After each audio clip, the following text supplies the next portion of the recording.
All right, everyone, it's now 6 o'clock. We're going to be starting the webinar shortly. Today's session is Mrs. Divine Awakening Presents Discover the Power Within, session number 3, the power of willpower. This will be a segment for the teenagers for a back-to-school useful tool that they can use to help them get through school and other aspects of life.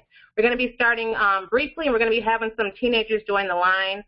So if they have any questions throughout the webinar, they can definitely access the chat box to get them addressed. Okay, we're going to be starting shortly.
All right, good evening, Star Pupils. I'm your host, friend, and life coach, Mrs. Divine Awakening. Right, this session is about discovering the willpower within you. This is a life session for teenagers because willpower is a tool that they can use for school to help them complete goals and to help them with seeing a promising future despite challenges that they may face. Okay, I am a life coach and I work with mature teenagers and young adults who are constantly comparing where they are in life to where they feel that they should be. I help by improving their relationship with themselves through metaphysical concepts, and I work with them to create a plan to get them closer to living a life that they desire. And just some maintenance for anyone who's joining the webinar today. There's a couple of teens on the line, and I just want you all to know that you are muted right now because I'm presenting. I will open up the line for questions or any feedback if you would like.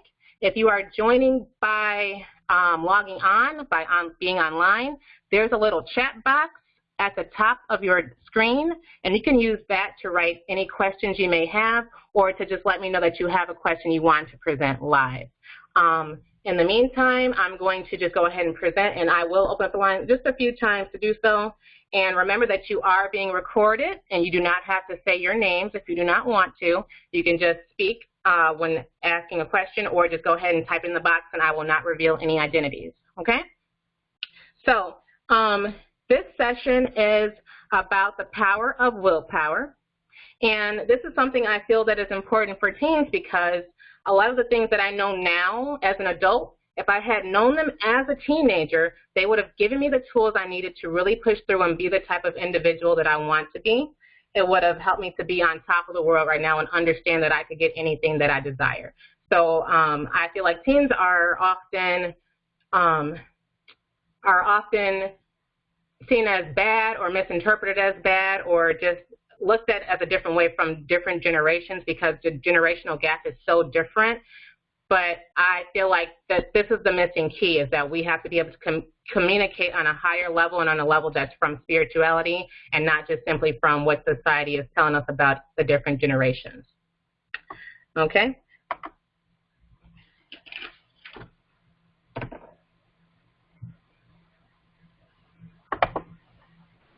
All right, so our topic today is about willpower. And willpower, if you break down that word, will means mind and desire. Power is to be able to. So willpower is how mentally tough you are. If you are strong mentally, then you can overcome emotional and physical challenges as well as strengthen the power within you to be able to reach your higher self and attain the goals that you need to attain. So in order to use your willpower, you have to learn how to harness your power, how to overcome emotional and physical challenges, how to connect with yourself, your higher self, and how to achieve all goals. And so by higher self, I mean your true self. I mean who you truly are. Who you are despite what society is telling you that you should be, despite what your parents want you to be, despite what your siblings or your friends want you to be, despite what TV is telling you you should be. It's who you are, who you want to be, and what you truly desire. Okay, so everyone has their own story and everyone has a purpose. You are all unique. When you learn not to be ashamed of your story, then you can access your higher self. And you could be able to understand your true desires and begin to go in the direction of life that you want to go. And you can do this effectively when you learn how to harness your willpower. Okay, so I want you all to think about a goal. Anyone who's on the line or anyone who's listening to this webinar, think about a goal that you want to accomplish, whether it's a long-term goal, such as by the end of high school, I want to be valedictorian, or a short-term goal, something like I want to become the president of student council. Or if it's a personal goal, like I want to lose 5 pounds before January, or academic goal, such as I want to get an A on all my math tests. Just think about a goal that you want to actually achieve. If you want, you can go ahead and put it in the chat if you have a goal that you want to be aired out here. And when you think about this goal, I want you to think about what will it look like when I complete this goal? What will you look like when you complete this goal? How would you know that you have completed this goal? What will you have to change about yourself or about your environment to complete this goal? And think about how bad you really want to complete this goal. Okay, again, so you're going to think about a goal, short-term or long-term. personal or academic, and you're going to think about what it will look like when you actually achieve this goal, what you will look like when you achieve this goal, what would you like, what would you know, how would you know that you have achieved this goal, and what will have to change about you or your environment to achieve this goal, and think about how bad you really want to achieve this goal.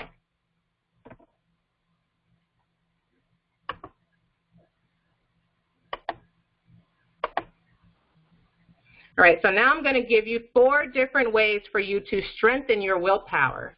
And again, your willpower is how mentally tough you are. So I'm going to give you 4 different ways to do this. And the first way is for you to eat high vibrational foods, okay? So your food is energy. Energy is the fuel for your body. Just like how cars have different types of gasoline to fuel them, your bodies have different types of food it can use to fuel itself. So you can either choose junk food, which are low vibrational foods, super low vibrational foods. You can choose high vibrational foods. And by that I mean that high vibrational foods are things such as your fresh fruits and vegetables. They are called high vibrational foods because they actually have a vibration. When they're alive, they vibrate, just like me and you do. So everything alive vibrates. So these types of foods that are high vibrational foods are your things like apples, cantaloupes, grapes, the ones with the seeds. Any fruits that say they have to have seeds in it because that's how you know it's a real fruit. It wasn't genetically modified. So apples, cantaloupes, grapes with seeds, mangoes, any melons that have seeds in them, oranges, papayas, peaches, plums, pears, your raisins, coconuts. For your vegetables, things like avocados, greens, bell peppers, cucumber, kale, any lettuce except for iceberg lettuce, olives, watercress, zucchini, you know, things like that. So the difference is that when you eat food that is at a high vibration, such as these plant-based diets where you're eating mostly plants and vegetables, fruits, that kind of thing, then your body doesn't require as much of the energy that it has to break down the food that you eat. So it's easier for your body just to go ahead and digest the fruits and vegetables versus how hard it is for it to digest things like cake or you know, meat. It takes a lot more work from your body to be able to digest that properly. Okay, and so this is important because in order for you to achieve your goals and in order for you to harness your willpower, you're going to need to have energy. And you will run out of energy from the things you eat. We have what we call the itis. And so when people catch the itis, that's when whatever they're eating is taking up so much of their energy that it's literally making them tired because their body has used all of its energy to break down the foods that they're eating. So according to Urban Dictionary, the itis is the drowsy, sleepy feeling you get after eating a large meal. So these are meals such as soul food. This is meals such as comfort food. These are like your pastas, you know, your rice, things like that, your steaks. These are things that are going to require so much energy where your body is going to get tired and you won't have that energy for other things. So if you ate a steak, your body may use everything it has, all the energy it has to break that down, and then you will be too tired to function in class, or you'll be ready to go to sleep right after school instead of being productive and doing something to work towards your goals. And you become what you eat. So if you eat junk food, your body starts to act like a piece of junk. It starts to break down on you. It starts to get sick. If you eat foods that are high in fat, you start to get fat. If you eat healthy foods, you start to get healthy. You are what you eat. And this can help teenagers because teenagers have a lot of challenges that they go through, such as depression, acne, unhealthy nails and hair, obesity, low energy, heavy or painful periods for the ladies, body odor issues, poor cognitive performance in school, and even anger issues. And all of these are a result of what you eat. Okay, and so what I mean by that is you might think, how do you get depression and acne from what you eat? I know you understand the whole low energy part, but how does it affect your periods? How does it affect your body odor? Okay, so everything you eat does something for your body, whether it's in a positive way or a negative way, whether it's helpful or harmful.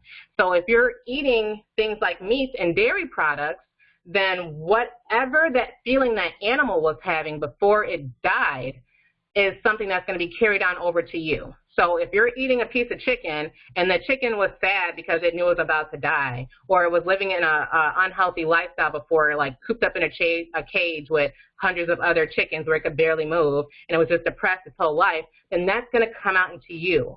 And a way to understand this is just thinking about the thoughts that you have, like, on a regular basis.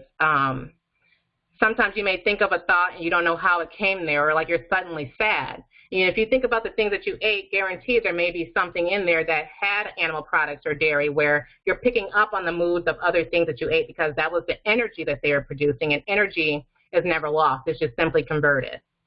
And so by that I mean, like, if there's a little fish swimming in the ocean and a big fish comes and eats it up, that fish now has a higher mercury level because the little fish it had some mercury too. So now that mercury is inside the bloodstream of the bigger fish. So it literally became what it ate, and that is the same thing that applies to us as people.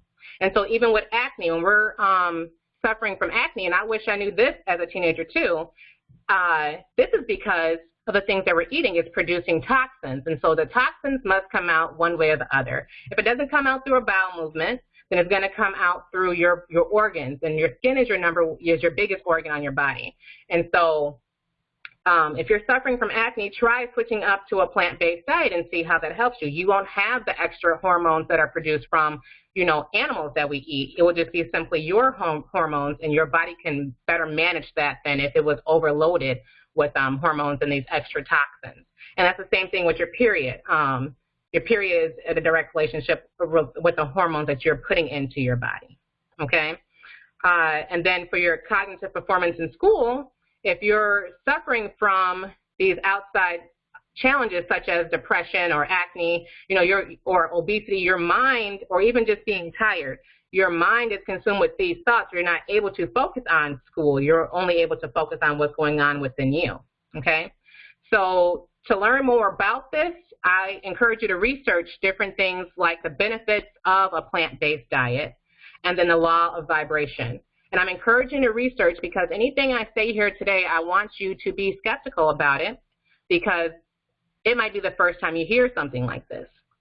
However, there's lots of research on it, scientific research on it, and it helps you understand it in different ways when you actually go about researching it in the way that you research. So if that means that you would like to watch a YouTube video on it, go look up a YouTube video. If you would like to just look up an online article, do that. If you want to go to the library and get a book, then do that. Research in whatever way you feel comfortable researching and actually just see what is out there about these topics. So again, to research on this topic, you would look up the benefits of a plant-based diet and then also check out the law of vibration.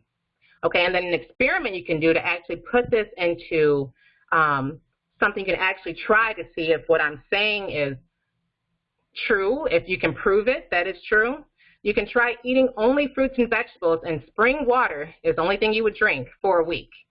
Try doing that and see what kind of thoughts you have. See how healthy you feel or how unhealthy you feel. See how your energy levels go. See the types of things you think about, if you're depressed or not. If you want to do this to research on if you'll have lighter periods or less painful periods, or even for the acne or obesity, then you would try to do the plant-based diet, the fruits and vegetables only in the spring water diet for 1 to 2 months. You would try that for that long to actually see results in things of that nature. But as far as to see how your thoughts go and how your energy is, and even your cognitive performance, then that can be done in 1 to 2 weeks. Okay. And then the second thing you can do to harness your willpower is for you to control your inner self-talk. And by inner self-talk, I mean your thoughts, okay? Your thoughts literally create your reality, okay? Your thoughts lead to your feelings lead to your emotions, and your emotions lead to your action. It leads to what you actually do. Okay, your thoughts aren't always your own thoughts. Remember when I was just talking to you about the types of things you eat and how if you eat animal products that you're picking on the thoughts of these things that were once alive. So you may have a crazy thought that comes across your head, like let's say you see a friend down the hall and you think of the first thing you think of is something really mean, like why does her dress look like that? And then you tell yourself, I can't believe I even thought that. That's my homegirl. You know, hey girl, what's up? But in your head you can't believe you even thought that. And that's because it wasn't you thinking that. We're all attached to you know how they have a cloud? They have this thing called a cloud that you use on the internet where you can literally save and upload like anything to it, even things from your phone, like your pictures and stuff. We all have a real cloud that you can't see, but it's there where all of our thoughts and stuff are connected. And I know that this is a little bit too deep for you all, so I'm going to stop talking about that. But it's like the cloud where things can literally come through your head because you're around other people, because you watch TV, because you're influenced by society, you're influenced by the thoughts and behaviors of people around you. Their thoughts can literally become ingrained with your own, where you're not sure who is the one who actually thought that. Okay, and sometimes it takes for you to break down what it really is that you're thinking. But you know, like in that example I just gave you, that you thought that it was wrong, that the first thing you thought about your friend was something mean about her when you love your friend, or you would never say anything mean about your friend, and you just can't believe you thought something like that. So just don't be hard on yourself. Remember that everything that you say and do isn't something that is actually probably really true to you. Sometimes we just react without understanding what we're doing. And remember, too, that your inner self-talk or your thoughts create your reality. And by this, too, I mean that everything that you can see, smell, taste, hear, and feel began with a thought. For example, if you look around and you see a chair, that began with somebody thinking, what if I had a device I can sit on?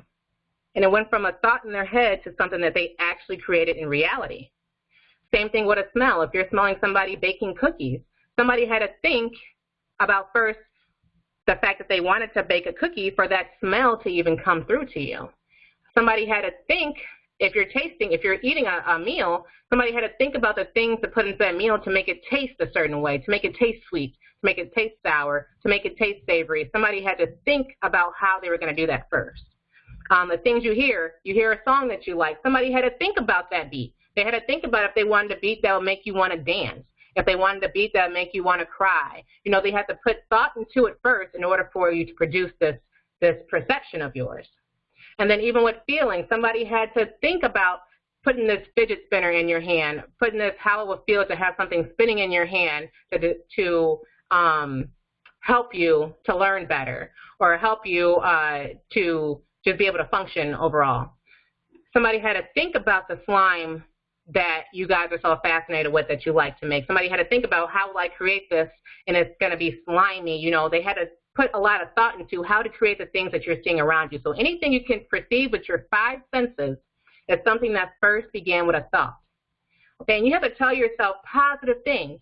You can't be going around telling yourself things like, I suck, I'm no good, I'm dumb, I'm fat, I'm stupid. You can't say things like that to yourself, because then you start to believe that that's really what you are. Because, like I said, whatever you think is going to happen in real life. So if you're telling yourself negative things like that will continue to happen in your life. You have to change your inner self-talk. You have to say things to yourself like, I can, I am, and I will. I can get the fastest track score. I am the smartest person in my class. I will graduate. You know, tell yourself positive things so you can start to believe it, because once you can envision it in your head, then you can create it. You can figure out, what am I going to do to get that way, to achieve what I want to achieve, okay? And so you can do more research on this by researching the law of mentalism. And you can also research the concepts or the functions of the subconscious mind. So again, to research this, in whatever way you want to research, check out the law of mentalism and the function of the subconscious mind.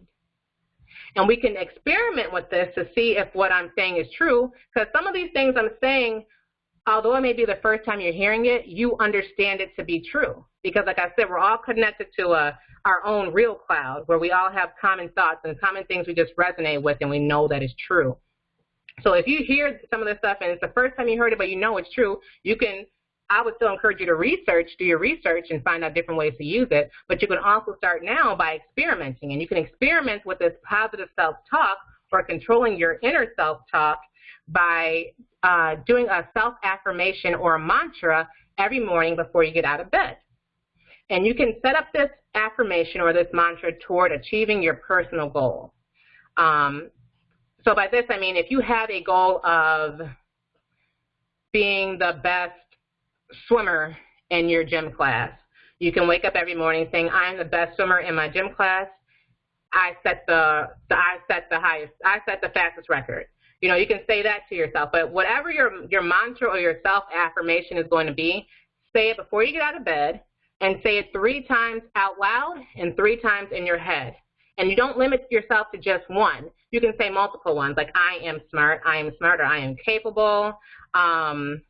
I have one up here that says, I now release the drama of my past. I consciously create my future. And so, you know, if I say that to myself 3 times out loud, 3 times in my head, then as I'm going throughout my day, anything that doesn't abide by that concept, I'll be able to tune in on it really quick, understand that that is not the thought that I want, and be able to change my thought to fit the reality I want.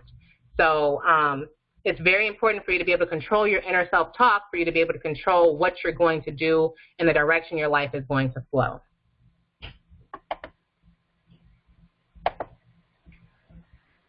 Okay, and then the third concept of how to harness your willpower is for you to learn life skills. Okay, and by learning life skills, I know that with us going to school, we feel like we're learning a lot. We feel like school is teaching us so much, and, you know, what else can we possibly learn? However, when we're learning only when we're in school, we're forgetting to use our common sense. Have you ever heard that saying that, you know, he or she is so book smart, but they lack common sense? And that's because when you're really just book smart, you forget to understand that you can teach yourself things. You forget to understand that there are certain things you already innately know, and you are only focusing on what somebody else can teach you, what's going on outside of you, not what you know already to be true based on your own common sense that you have had with you throughout your life before you even started school. And so the people who are normally the smartest people are the people who have learned to learn really, really well and learn from other people and other things really well, not looking in the inside of themselves, okay? So it's important to have both, to have the smarts to be able to learn academically and the smarts to be able to learn just what you do throughout life. That way you have the equal balance, and that way it helps you to understand certain things at a different level. So by that I mean, by life skills, I mean learn how to save money, budget, balance your own account, learn about taxes and credit. Now, I'm not saying that to say you need to become an accountant. I'm saying that is what can you do now as you being whatever teenage years you are. You're 13, you're 14, so on, 18. Can you get a savings account yet? If so, go ahead, try, get one. Start learning how to balance your own checkbook. You know, right now we have computers that do so much for us that a lot of us don't even realize that what the computers are doing for us now were things that the older generations were doing manually. And so what I mean by that is, like, my generation, a lot of us understand how to balance our own checkbooks because we came from a time period when we had to do that manually. But now computers have taken over so much where you just simply go check on your account online and see what your balance is. It has everything listed out, what you purchased, where your checks are, where your checks went, where your money went, where you don't know how to do that on your own if you've never practiced that. So just because a computer can do it doesn't mean you don't learn how to do it on your own. So it is important for you to learn things such as how to balance your checkbook. And even if you don't have a checkbook, let's say you're saving money, you don't have a bank account, save your money, learn how to budget. If you have $100 saved up and you don't want to go broke, you don't want to use up all your money, then you would use that effectively. You would budget. You would say, okay, I'm going to the mall with my friends. I only have $100 in my savings. I don't want to use it all. I'll probably take about 20 of those dollars and go to the mall, okay? And then you only take out the $20. You don't bring the whole 100. You don't bring the whole gift card or the whole credit card or debit card. You leave it there, and you only spend what you say you're going to spend. So if you go with that $20, you may end up with yourself only spending 15 of the dollars. But then when you come back home, you can go ahead and balance it out, write down what you spent your money on, went to the mall, spent $15, and then you reapply that $5 back into your savings, and now you have $85 instead of you thought you were going to just have 80. You realize what you were able to save and be able to start tracking yourself that way. So you're picking up these good habits at a young age. So when you get older, you're doing these kind of things. You're putting money back in the bank if you don't need it. You're budgeting for things you want to do. You're not just going to go and, just swipe your card, swipe, and don't realize how much you ended up spending. Or go with $100 and tell yourself I'm only going to spend 20, but end up spending it all. You start practicing these good habits, so when you become an adult, you're able to be effective in this area. Now, other life skills you can use are things such as learning about how to see your auras and understanding what they mean, learning holistic, natural, and home remedies for minor illnesses, okay? And so by this I mean that everyone has an aura, and that's your electromagnetic field around you that you can detect. There are ways for you to ways for you to see that and ways for you to understand what it means to you. And that's your way of understanding that there is something out there higher than you and that you are connected to it. So that's when it comes down to like your faith or spirituality. And just understanding the power that you have within you. So when I'm saying that you have this power within you, for these sessions I'm saying these are literal powers that are within you that people don't seem to realize because we don't take the time to look at ourselves in the mirror and check out our auras. We don't take the time to figure out what they mean. These are things that we bypass because we're so stuck on learning what school has to tell us, and that's it. We also have to learn about ourselves, okay? And then the whole holistic natural home remedies for minor illnesses. Now, when I say minor illnesses, I mean things like you have a toothache. I mean things like you have an acne flare-up. I mean things like you have a cold, these kind of things. Not that you have a fever and it won't go down, I'm going to use a home remedy. Now, if your parents are okay with that, that's one thing, but you should always consult with your parents before doing any kind of regimens to yourself, such as these home remedies, okay?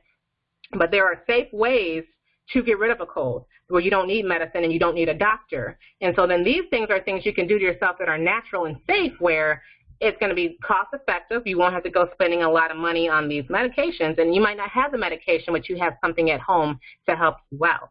And then you learn the more natural way of taking care of your body without putting medication into you, because sometimes medicines have harmful side effects. Like, people can overdose on cough medicine, and you can't overdose on, a home remedy that you may use to cure your cold or your cough, like honey. You can't overdose on that, okay? Another set of life skills for you to learn is how to determine your love language, your learning style, and discover who you are and what you like. Now, when I say discover who you are and what you like, that means who you truly are. That means who would you be and how would you act if you didn't have to deal with the repercussions of this person getting mad, that person getting mad, what the laws of society are. What is it that you would actually want to do? What is it that you would actually like to achieve without looking at who has already done it?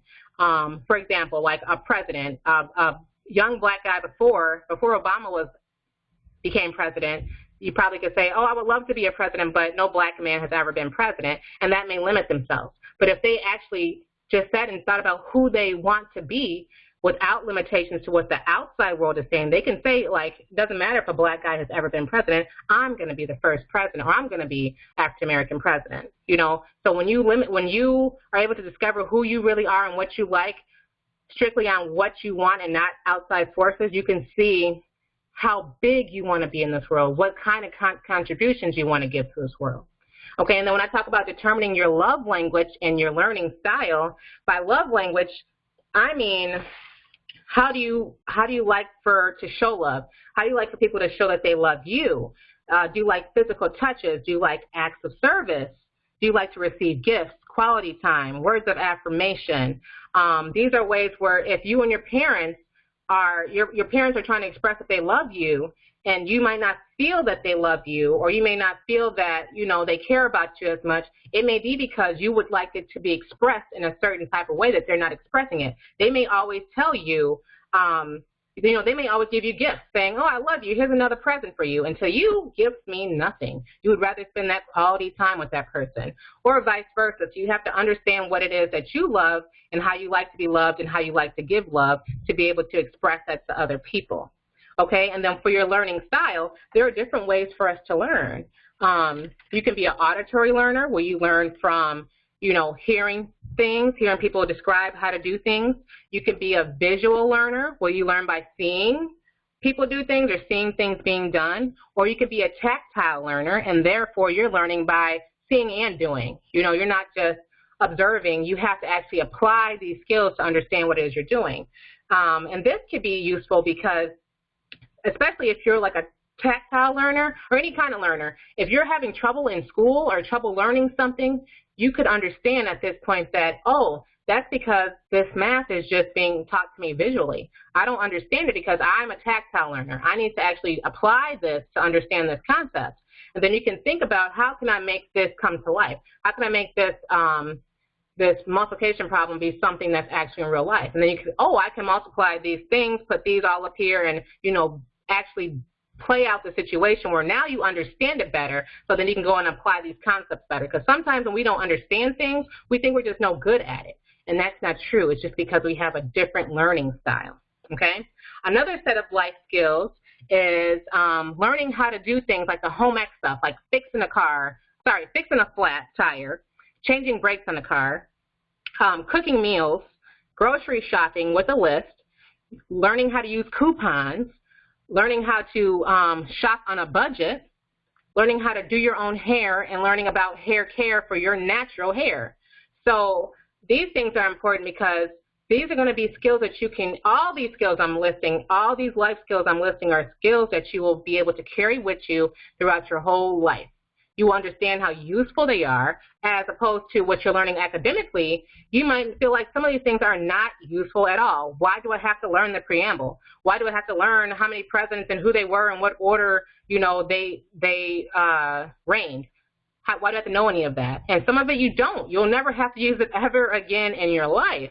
So it seems like a waste of time to learn. However, that's not true. You can learn things that you can apply throughout your entire life. And so these set of skills, like, fixing a flat tire, that will always come in handy. How to change your brakes, that will always come in handy and save you money down the road. Learning how to cook, that can help you. So when you're saying that, okay, I have a goal of losing weight, but the people who cook for me, they only know how to cook like this, okay, then you can learn what type of things to cook to suit the way you want to eat, where you can literally take things into your own hands because you have learned this life skill. Grocery shopping, you learn, I want to make this for dinner. What do I have to get to do this? And, okay, I only have $20. Can I get everything? Yeah, I can get all this if I use this $5 off coupon. You can learn all these different skills. And with your hair, how do I grow my hair? How do I do this hairstyle that I really want? When you learn how to do these things on your own, it saves you money. You don't have to wait for anybody to do your hair. You don't have to wait until you get a certain amount of money to do your hair. And you can always be able to take care of your hair at its natural state, despite anything else you may put on your hair, okay? Another set of life skills is public speaking, communicating effectively, learning a foreign language, and customer service, okay? So public speaking, that's going to be something we have to do in school. It's going to be something we have to do just generally in life. So that's a good skill for us to practice and us to do. So if you're practicing it in life, then you can also practice it in school. Or you can use school to prepare yourself for when you have to do it in real life for other things. As far as foreign languages go, you don't have to, it will benefit you to learn an entire foreign language, but just like English, we're always learning, you're going to always be learning other key concepts to other foreign languages, but it's also helpful to know certain phrases or how to say enough in a couple of different languages to get you by. So if you ever find yourself in another country or engaging with a foreigner, you know certain words, you know certain phrases, you know what to do to keep the conversation going, or at least get the basic information. And then with customer service, I'm not saying go out and get a customer service job. What I'm saying is when you are a customer, when you're buying things or giving your services to people, see what they do and say to you to make you feel happy about giving them your money to make you feel happy about the services you just got? What do they do to make you feel special? What do they do to make you feel comfortable with them? And then this way, you can keep these habits going when you interact with customers in the future. So you will know what people like based on the things that you like yourself. You will know how to speak to people based on how you want people to speak to you, okay? Another set of life skills is for you to learn time management, sewing, gardening, fishing, camping, and other survival skills. This is important because you never know what situation you'll be in. Knowing how to garden is a great tool because not only does it save you money, you will learn what to do to create your own food.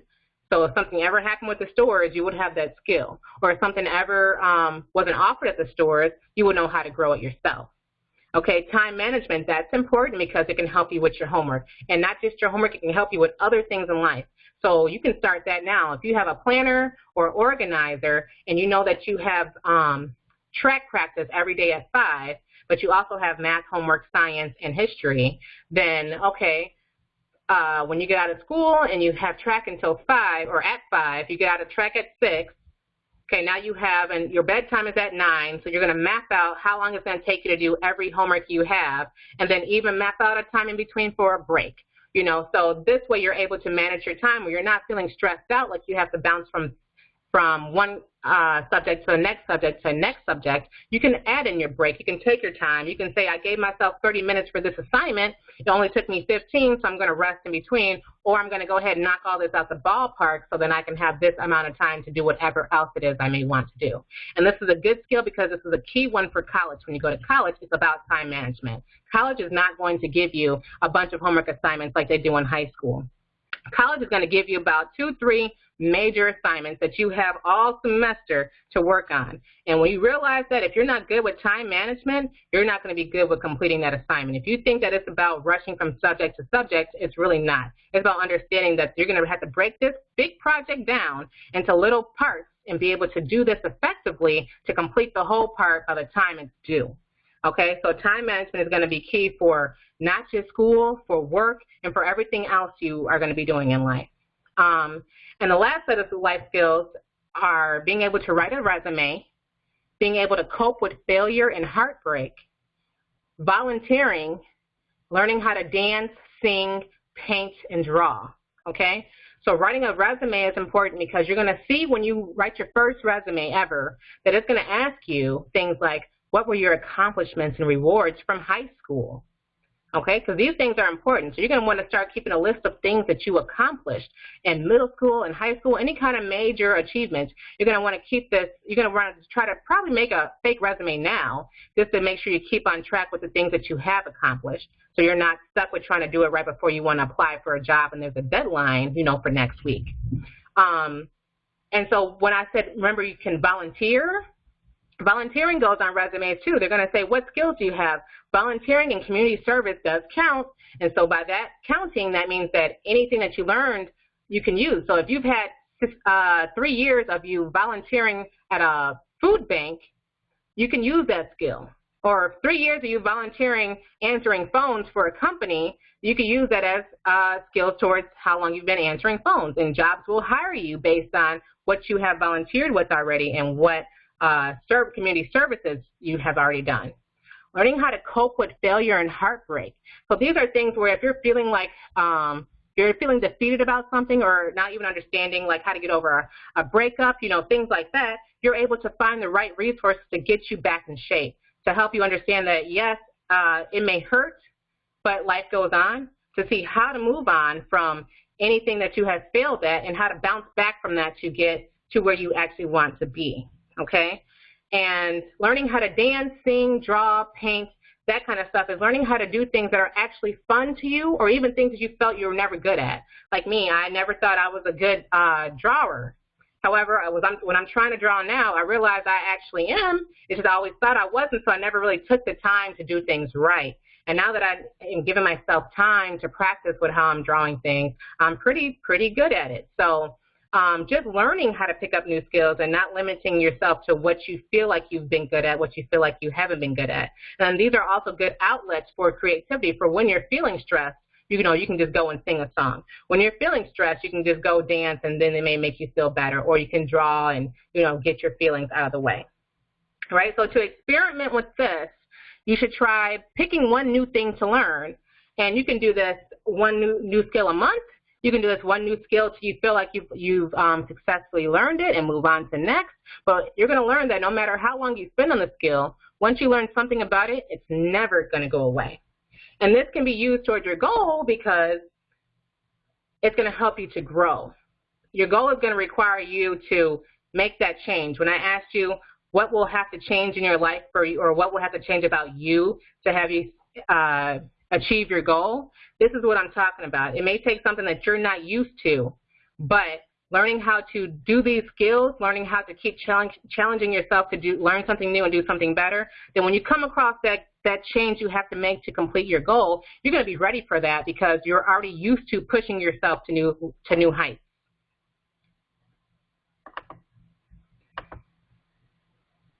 Okay, and then the last thing you can do to harness your willpower is for you to pursue your passion now. And so by that I mean, if you want to be a veterinarian in the future, you should try pursuing that passion now. I don't mean go open up your own practice. What I mean is go volunteer at a veterinarian office. Go start walking dogs for your neighbors. Go start pet sitting when your neighbors go on vacation. You know, things like that. Or start your own research about what to do if your dog gets sick, what to do if your cat gets sick, what types of things a cat can eat or can't eat. You know, start doing your own research now because you should enjoy your youth. These are years you can never get back. A lot of us feel like we just can't wait to get older because then we could do so much more in life. But then once you get older, you realize how impactful and how lucky you were to ever have experienced being a child, to be a teenager, you know, those types of things, to not have as many responsibilities as you will have as an adult. All right? You need to know that right now your desires and your opinions matter right now and forever. Your opinions will always matter no matter what anyone says. Some of us have parents or teachers or just people in our lives who feel like because they're older that only what they have to say matters. Like if you remember the movie Matilda, when her dad told her, you know, I'm big, you're small. I'm right, you're wrong. You know, I'm smart, you're dumb. Those types of things aren't true. But when we say these things to children, or when children actually internalize these things, then they will feel like they don't matter, and or their opinions don't matter, and their desires don't matter. Nothing will matter until they become an adult. So this may make them want to be an adult faster. This may make them, as soon as they become an adult, do a bunch of things just because they're free to do what they want to do. Or it may do what it did to me and make me just feel like, it made me feel like it didn't matter before, so what does it matter now? Like, so then at that point, I feel like my opinions didn't matter. And I would hold a lot of things in, just be real quiet into myself, even though the things I were thinking were things that people really needed to hear.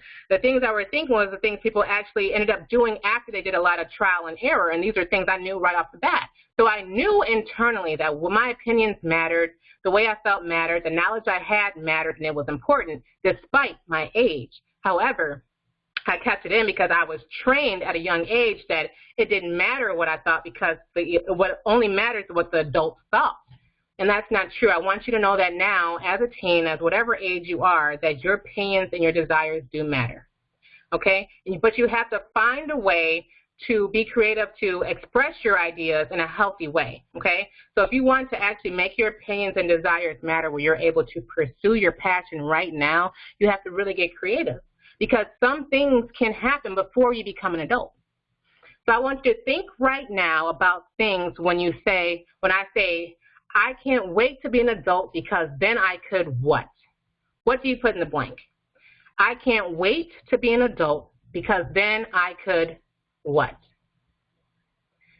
Now, a lot of things that people may say is, I can't wait to be an adult because then I could sleep all day, do whatever I want to do, have a party, get a piercing, go on a date, cut my hair or dye my hair, wear whatever I want to wear, buy whatever I want to buy with my money, make my own money, you know, things like that. Okay, so when you're feeling these types of way, like when you have this thought that comes across your head, like I can't wait to be an adult so I can do this, you have to understand that that's a desire or a feeling you want to experience so bad that you're wishing yourself to get older to do it. And at this point, you will want to be respectful and try to discuss with your parents about different options you may have to be able to do some of these things now. Because with a creative modification from you and your parents, some things can be happening now for you, and you don't have to wait for an adult. If your parents are open-minded individuals and they know how to think outside the box, then together you guys can come up with some kind of solution. So by that I mean, getting a piercing. Is that something that has to wait until you're an adult? Maybe some parents absolutely think it is. And at that point, then that's fine. But you may talk to them about it and say, so what if I get a clip-on earring, you know? Or if I get one, what if I get a clip-on earring, okay, and then cutting and dyeing your hair? Your parents are going to say, absolutely not. You are not cutting your hair, and you are not dyeing your hair. Then you guys can come up with a solution, okay? What if I don't cut my hair, but I get a sew-in, and it's a short haircut style, and I can add a fake streak of fake hair to my hair? Like, that would satisfy your curiosity about having shorter hair or about having your hair dyed, but at the same time, it will still go with the respect and the boundaries of your parents, because your perspective matters just as much as your parents' perspective matters at this day and age, because you're still a child, you're still under their control. They made you, they're sacrificing a lot to take care of you. So you want to respect what they have to say at the end of the day. So that's why I say bring these ideas to your parents. If you want to just be able to sleep all day and that's why you can't wait to be an adult, talk to your parents about that. And maybe you can come up with something like, okay, you want to sleep all day, then how about this? How about Saturday, you're going to get up and do all your homework, you're going to do all these housework chores and take care of everything that needs to be taken care of. And then on Sunday, I'll leave you alone. You can sleep until 3 o'clock if you want. You know, you guys can come. This will open the doors for communication with parents and teens, so that way there's not that gap where parents don't feel like the child understands them and the child doesn't feel like the parents don't understand them, okay? Now, let me just warn you that some things are permanent, and that means that it can never be changed once it's done. So you want to avoid making decisions about that when you're talking about life-altering situations, such as sex, such as having babies, such as tattoos. These things are something that once it happens, you cannot undo them. So those are things you probably should wait to do until you're an adult.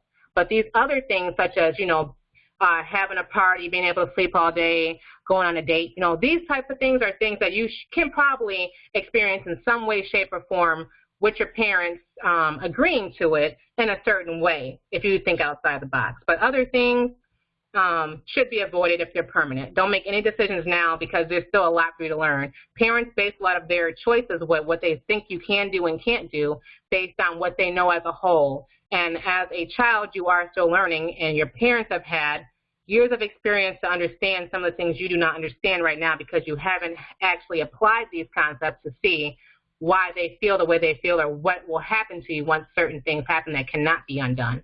So anything you decide you want to do when you get older and you want to pursue it now, have that conversation with your parents. Now, I just want to make a disclaimer to parents saying that this encourages children to think outside of the box. It improves understanding and communication between the parent and the child. It increases self-worth within the children, and it promotes self-taught learning. It helps with decision-making, and it encourages the child to be limitless.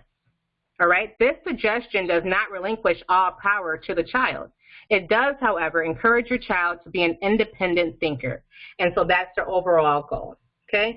So make sure that there's anything you want to pursue now, even if it's not, you know, being able to sleep all day. If it's something to do with your passion, your career, you want to be a psychologist one day, start now. Start seeing what you can learn now. Start seeing what kind of portfolio you can make up for yourself to get to be where you want to get to in the future. Okay, and then just as a recap, how do all of these things I just mentioned strengthen your willpower? And how does it apply to your goal? Okay, so eating high vibrational foods gives your mind and body the physical energy and power that it needs to fuel your willpower, and it keeps you focused on your goal. Controlling your inner self-talk conditions your mind to believe in your capabilities.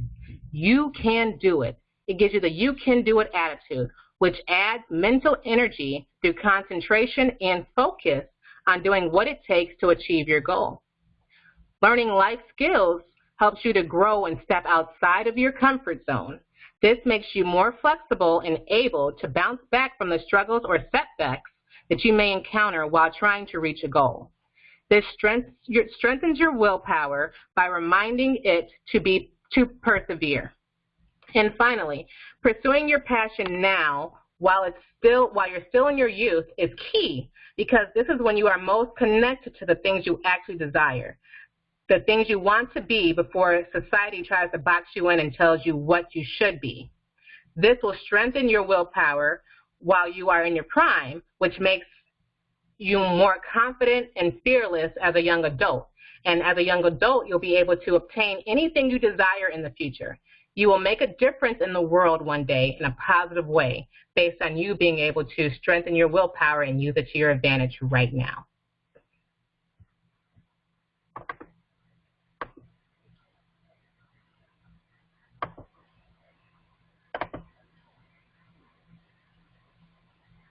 All right, thank you, Star Pupils. That's the end of this webinar. I'm going to open up the lines for any questions that you may have. And again, I'm a life coach, and I work with teens and young adults who are constantly comparing where they are in life to where they feel that they should be. I help by improving their relationship with self through metaphysical concepts, and I work with them to create a plan to get them closer to living a life that they desire. And I want to thank you all for joining me here today, and have a great night.